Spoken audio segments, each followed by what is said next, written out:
How's it hanging, YouTube? This is King of Feral Imps, and I have an update of Heraldic Beasts. I haven't updated this since May, I believe, but for some reason November feels like a Heraldic Beast sort of time. I think I profiled it once in November, and just every year I feel like that's a Heraldic Beast time, although I didn't do it last year, I think. But anyway, here's the updated version for November 2015.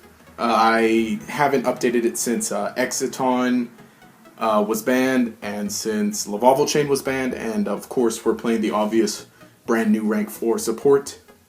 So I'm just going to go ahead and profile this. Of course, one of my favorite decks, and it is just freaking cool.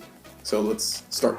First off, for monsters is 3 of Heraldic Beast Leo. If you know anything about this deck, you'll know that this is the main monster. It is a level 4 2000 beater beast monster. Has the effect that when you normal summon it, it dies during the end phase, but the best effect is that when it's sent to the graveyard, you search for any one Heraldic Beast from your deck except for another copy of Leo. It's worded exactly the exact way it's worded is that anytime it's sent to the graveyard, regardless, the effect is not optional. So you get it when discarding him for cost, when he gets destroyed by battle, destroyed by card effect on the field, sent from the hand to the graveyard, or even detached as Xyz materials. No matter what, as long as it hits the grave and you haven't already used one of the effects, or you haven't already used an effect, then you get to search. Like I said, you can only use one per turn, so not that it's nerfed, but it's balanced, but it still is very, very good in that as if you detach it as an Xyz material, you get the Xyz monster's effect as well as a search. So of course this is the best card in the deck. Then I'm playing 3 of the Aberconway. He's a level 4 Dragon Wind. Mostly you play him because he's a name, and 3 copies because he's a decent beater. And of course you can get the effect. His effect is that while it's in the graveyard, if you have another copy, then you can banish that one and then target one other Heraldic Beast in your graveyard, add it back to your hand. So mostly you're going to add back Leo to normal summon and then get more effects off. And that's what you could do. You could also add other cards, but mostly, like I said, we play him because he's a level 4, he's a name, and he's a win, because you need a lot of Heraldic Beasts. And then is 3 copies of Heraldic Beast AmphisBAEna. This card is Bae. I already made that joke last profile. But this is the brand new one. Well, not brand new. It came out months ago. But of course, you discard 1 card, other than himself, of course, while he's in the hand, and you special summon him from the hand. So he helps with making big plays. Of course, you can go ahead and discard Leo to special summon him. Leo will search. Then you normal summon your other one. And then you can make a nice rank 4 play. Like I said, you can do it with, well, not like I said, but like I showed, you can do it with these 2, and then you can make a wind monster, a monster that requires winds. I bet you know what it is. I don't know why I'm not saying it. But anyway, this one needed good cards. It also has the great effect that while it's face on the field, you can discard a Heraldic Beast from your hand, and he gains 800 attack, putting him at 2500, which can be a bit of a beater. I've used the effect a few times, and it comes in handy, because if you ever get into the where you're under like vanities, before it was mildly decent if you're under Jinlock, but he does get up to 2500, and it's really good there. Those are all the 3Os. The rest are these 2 copies of Best Pony, because it has, before you didn't play it, but now that the Psychic Xyz monsters for the deck are better, you play it because while it's in the grave, you can banish it to reborn one Psychic type Light Xyz monster from your graveyard, which are the boss monsters made for the deck, but its effect is negated. It's still good because the one you're going to be reborning does get a great effect while it's in the grave. And then last 2 of, or 1 of, 1 Basilisk, 1 Eagle. Eagle is great because while it's in the grave, banish it, target 2 other Heraldic Beasts in your graveyard, attach them to 1 Xyz monster with no Xyz materials, so it basically refills them. I was playing 3, and then it's down to 2. Now it's at 1 because mostly you can pretty easily get it to the grave once stuff gets rolling. And then Basilisk is a good one of because at the end of the battle step, or basically anything at battles gets destroyed. And this effect does not target. I did look it up. I have looked it up. And I love it because it doesn't target. It's just very solid removal. And because worst comes to worst, you set it, your opponent attacks, it dies. Oftentimes, what's funny is when my opponent's trying to go on the defensive, summon something big in defense mode, just crash this into it. And I'll take some life point damage, but it'll die with Basilisk. Oh, Basilisk is just so good. I absolutely love this card. So that's all for the Heraldics. Less than I've been playing before, but this build kind of works out better because we do have just some more monsters to help build rank 4s. This works as a great core and as a great backbone to the deck. So for additional level 4 monsters, we have 3 Kage Tokages, because of course we play the engine that searches it out, and it's just decent. It's good acceleration for rank 4s. Very solid. And then 3 Assault Halberds, because he's even more very good summons. He is a good beater, and of course he does search himself out, so he does replace. It's just really good. I'm not playing a Summoner Monk because I don't like discarding my spells, and I just feel like it's sort of weak as compared to just these, which are very solid, which your opponent really can't negate. Well, I mean, of course they could, but for the most part, they can't exactly negate. Like Goblinberg and Summoner Monk are susceptible to things like Valor, Fiendish Chain, Breakthrough Skill, but these guys aren't. So that's all for the monsters. Now for the spells, which I've cut down considerably. 1 Foolish Burial, because it's basically just a Rhoda. You go ahead and Foolish Burial Leo. Leo will search, and then you're 2 cards deeper into your deck, and plus you have a Leo in the grave to use, so it's just great. 2 copies of Instant Fusion to special summon our Air Jordan from the extra deck and make other rank 4 monsters. Funny thing, when this deck first came out, I was playing Instant Fusions for level 4 monsters because I knew, this deck needs some good extra level 4 monsters, so might as well spare some extra deck space. But I was playing stuff like, Darkfire Dragon and Carbanolan Knight or whatever, Warrior. Those horrible level 4 fusion monsters, but now that Air Norden is out in the TCG, it's just so much better. And I was ahead in the game playing these in Heraldic Beast, I guess. That's all for generic stuff, I guess. Now for Heraldic Beast specific, 2 copies of Heraldic Reborn. Basically just Monster Reborn for one of your Heraldics, but only from your grave.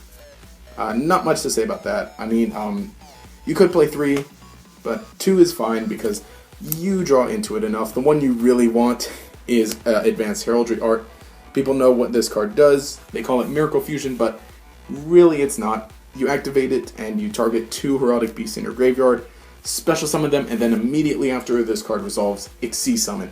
Now, some people have wondered if you can Xyz Summon stuff that requires 3 Xyz materials. No, it has to be something that requires only 2, so most of your basic generic rank 4 stuff. That's all for spells. It's pretty slim, and I guess you can see why I'm not using Summoner Monk, because I don't have that big a focus on spells. Every single spell in this deck is going to be usable once you draw it, for the most part, barring some graveyard setup in these cards. But for the most part, every spell in this deck is great, and it is going to help you in some way. So that's all for spells. Now for traps, which are much larger than before. All of the 1-ofs, and I fit them this time. Solemn Warning, Bottomless, and Compulse, and Ring of Destruction for the monster removal, plus Vanities for the prevention. I kind of wondered if I should keep playing Vanities, because I play it like it's a staple. I definitely feel like it is, so I really like it, so I'm going to keep playing it. Aside from these are all just your basic 1-of traps. Those are all very self-explanatory. Old man. For additional traps, just 2 copies of Mirror Force. Now, this should be the other card, Air Force or Storming Mirror Force, whatever it's called. Basically the one that is like Mirror Force but returns stuff to the hand. That card is great for dealing with stuff like Magispectors or Cosmo.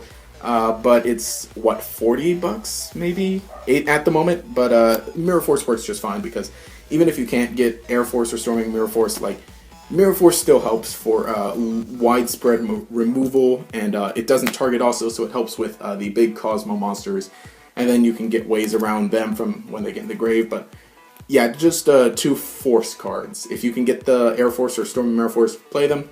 I plan on getting them sometime soon. Then 2 Call of the Haunteds for even more Reborn power.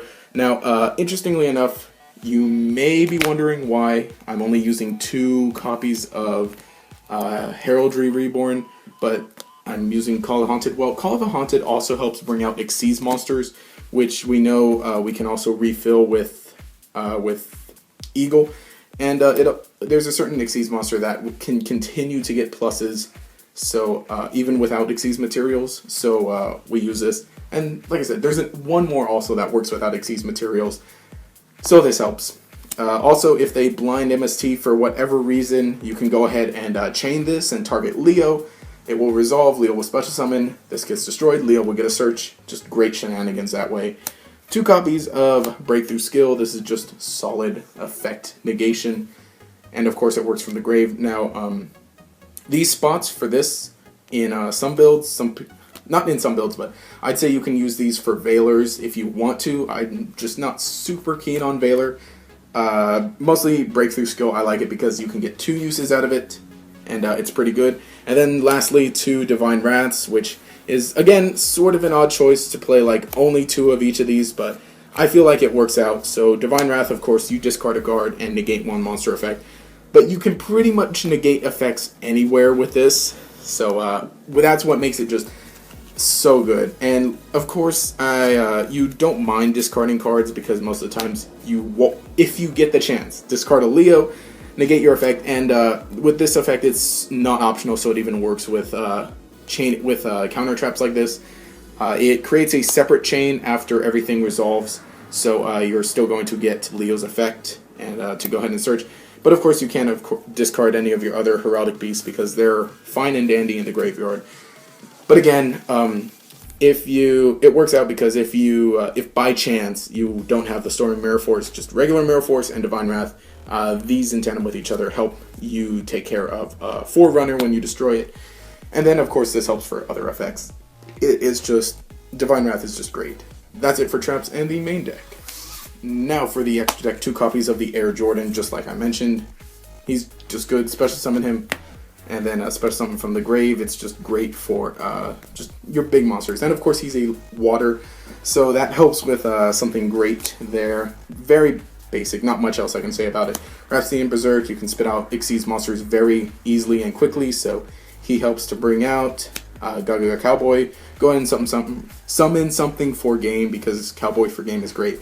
At certain points I do play double Cowboy, but not currently. And of course you can go ahead and just summon Cowboy to discard or detach Leo and get Leo search while burning for 800, which is pretty nice. 1 Abyss Dweller to stop your opponent's graveyard effects. And of course, since we're playing Aaron Norden, it actually works out because he gets the attack boost with it. But of course, it's something else great that can just sort of auto-detach or detach right away. Go ahead and detach your Leo, get your search, and your opponent's blocked from the graveyard for this turn. 1 Lightning Chidori because we do play a lot of winds, and it's really good, and a Castel.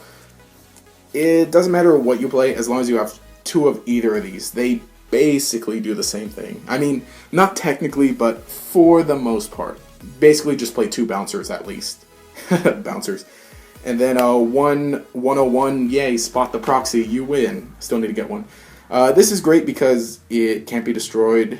It prevents destruction.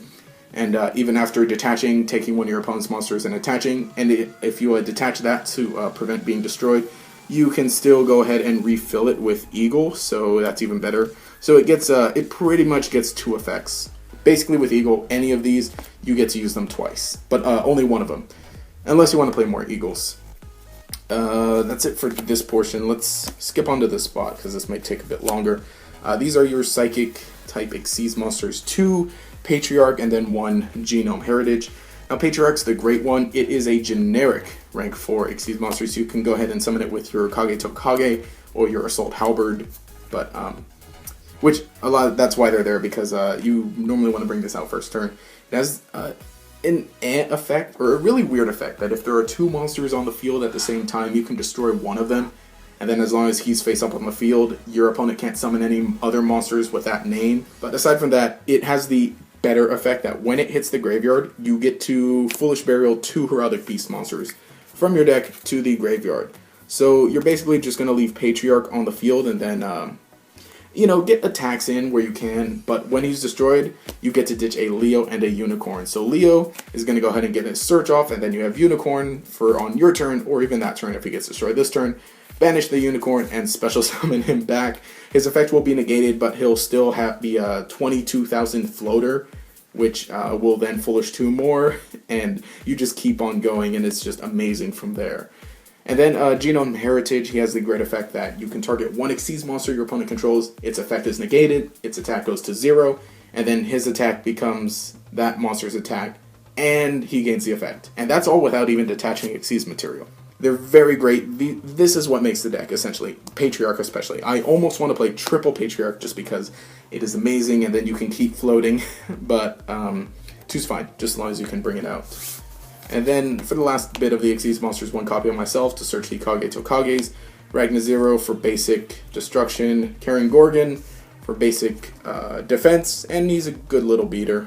And then just one number 104 Masquerade. You can play anything else that requires 4 Xyz materials, but right now he's alright because he does help against Cosmos. You can play Ouroboros or Disigma if you want, or whatever else there is that requires 4.